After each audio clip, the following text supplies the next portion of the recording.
Welcome back to the Gridiron Expert. We are continuing our series on home field advantage among Power 5 conferences, in today's conference, the ACC. So it's no surprise when it comes to ACC home field advantage, the top two teams are Clemson and Florida State, the two teams that are always battling it out in the ACC Atlantic Division for a spot in the ACC championship game. But what is a little bit surprising is the difference between the two schools. Clemson 27-2 with a 93.1 winning percentage at home these past 5 years against FBS opponents, while Florida State is exactly 11% behind the Tigers with an 82.1% winning percentage. So that is a little bit surprising. Clemson, those two losses over these past 5 years, coming in 2013 at home to Florida State, and then of course 2 years ago in the major upset to Pittsburgh. Florida State, 3 of their 5 losses, so 60% of their losses these past 5 years at home came just last year when they had a very bad down year, battling some injuries, luckily getting to a bowl game and winning that game over Southern Miss. But 3 of the 5 losses coming just last season. Had they won one of those, the 82.1% winning percentage would have increased to just below 88%. Win 2 of those, they're at 89%. Win all 3 of those games, because all of the 3 of those games were decided by fairly slim margins. Win all 3 of those games, and they were at 92%, right behind Clemson. So you can see how big of a difference just one game can make for all these respective schools here. So just 3 games, losing last season at home puts Florida State 11% behind Clemson, but one game could greatly improve that for any team. So that's something that was very interesting when we conducted this study, and something to keep in mind for all of these schools, whether they lose by a lot or especially in the narrow games, how big of a difference that could make for one school. Miami sitting here at number 3 at 22-6 overall. Not a huge drop-off there between Florida State and Miami, just 78.6% for the Hurricanes. And before this, Al Golden was their head coach. Remember, this study conducted from 2013 to 2017. So Al Golden had a couple good moments with the Hurricanes, but obviously was not the right man for the job. Mark Richt comes in and really transforms this Hurricanes team, puts them back into national contention. I expect these numbers just to continue to go up for the Hurricanes. I do think he's the right man for the job. Obviously, a very disappointing finish last season. But I think he is the right man for the job, and he has made playing down in Miami a very, very difficult place to play. This record also does not include the home loss to Wisconsin in the Orange Bowl to conclude the season. That does not count in this record right here. Bowl games or conference championships do not count, but I know many of those analysts consider that somewhat of a home game for the Hurricanes. So 22-6, 78.6 overall, not too bad. I expect the numbers to increase as long as Mark Richt is there and continues to get them working towards an ACC championship.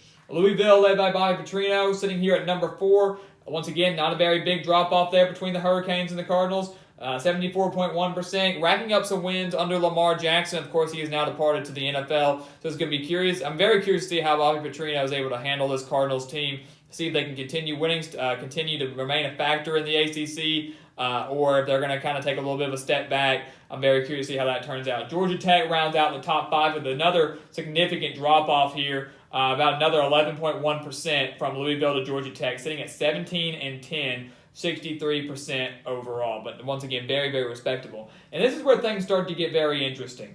Starting here with Virginia Tech, a team that has made 25 straight bowl games, obviously plays very well, very good football, usually gets around 9 to 10 wins a season, only 14-12 at home these past 5 years against FBS opponents, which is good for just a 53.8% winning percentage, just barely above 500. So that is something that I thought was very interesting, and I'll go ahead and tell you now. Of course, we'll be doing this with our last video on this series. Virginia Tech had the greatest difference between home and road winning percentages. They were much, much better on the road than they were at home. They were actually the most, out of all the teams, they were better than every other team on the road in terms of differences than they were at home. We'll, of course, address that in our final video. So that's something to keep in mind when we're looking at their home record, just 14-12. I do think Justin Fuente will continue to get the Hokies, keeping them relevant, remaining a very dominant threat in the ACC and nationally as well. 25 straight years of bowl games, you really can't argue with that. But another thing to keep your eye on is look how close these 3 schools, Virginia Tech, Duke, and Pittsburgh, were from each other. 53.8%, 53.6%, and 53.3%. All very, very close. I mean, that's 0.02% between Virginia Tech and Duke, and just 0.05% between Virginia Tech and Pittsburgh. So very, very close between all of these schools here. Duke, David Cutcliffe, always getting the best out of his teams. I know they're one of those schools that obviously is one of those basketball schools, but he's done a great job of getting football back into relevance. back there at Duke. The Blue Devils getting back to a bowl game last year, winning that against Northern Illinois. He has them on the right track. Had a couple great years just a while back with the Blue Devils, getting down to about the 10-win mark. Obviously fluctuating here. These teams starting about 7 down are the teams that get a little more sporadic. Pittsburgh the same way, 16-14, 53.3%. Very respectable, just a little bit above 500, but once again, very sporadic. Unlike Clemson, Florida State, Miami, the teams that are usually expected to remain very high in the national rankings and competing for the ACC title. North Carolina, 14-13, 51.9%. Had a very good year in 2015, racking up 11 wins and just barely making, or almost making, the college football playoff, nearly winning the ACC championship over Clemson. It was a very good year for Larry Fedora and his team, but just barely above 500 here, 14-13. Obviously an abysmal season last year. Hopefully they're going to get back on track. North Carolina State, this is the first team in the ACC that falls below 500. The ACC has 5 teams that fell below 500, just like the Big Ten in our last video. They had 5 teams that fell below 500 in their conference as well. North Carolina State, though, 14-15, got themselves, they're on the rise, personally. You got led by a solid quarterback in Ryan Finley. We saw them take some major strides last year. I expect these home numbers to increase a lot this year. If we did this video again next year, I would expect North Carolina State to be a couple games above 500 because they should have a very solid year this coming year. Obviously, we saw that towards the end and for the majority of last season as well. Boston College, I always reiterate that they're usually around a 6 to 7 win team. Of course, they're not going to win all of their home games, just 11-16, 40.7%. Major drop off there between the Wolfpack and the Eagles there. So 11-16 overall. Steve Adazio usually doing well with his team there. Like I said, usually hover around that 6 to 7 win mark. Usually, borderline bowl game there. Obviously not great at home with 11-16. They're going to have to get the job done on the road some to be able to get to that bowl game. And then here are your bottom 3 teams, the seller of the ACC over these past 5 years against FBS opponents. Virginia, 12-18, right at 40%. I do want to give a lot of credit to Bronco Mendenhall, though, getting the Cavaliers back to a bowl game last year. Very impressive coaching job there. Obviously, with these numbers, he was put in a bad position because he's only been there for, 2 years now. So you're taking another 3 years when he wasn't there. That hurts their record in this study. But I expect those numbers to increase as long as he can keep doing his job. Obviously, he has them on the right track. Same goes for Wake Forest and Syracuse.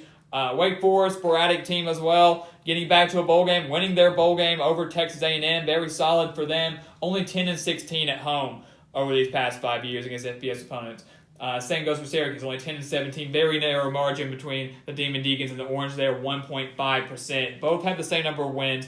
Wake Forest has had 1 less loss. Of course, Syracuse played 1 more game. That's something to think about. Once you hit around Duke these are the teams that, every now and then will surprise you with a very solid season. 8 wins, 9 wins. North Carolina getting up to 10 wins. Duke getting up to 10 wins a couple times. North Carolina State obviously on the rise. But these are also the teams that, regularly could drop back down and disappoint, having a 4-8 season, 5-7 season. We saw that in North Carolina this year.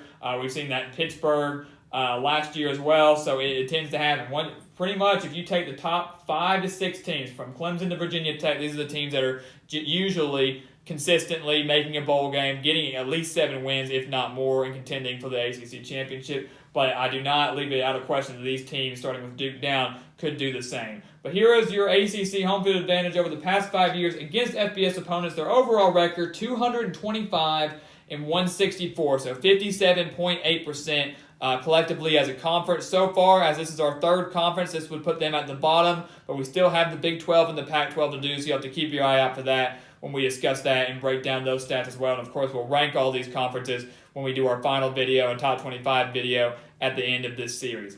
Now, we are less than 100 days away from the start of college football. We are just about 37 days away from the start of our preseason predictions, which I know everybody's looking forward to. If you haven't checked out our hype video, go check that out. But we are getting close, so keep coming back here to the Gridiron Expert to get all your college football news, interesting stats, great videos.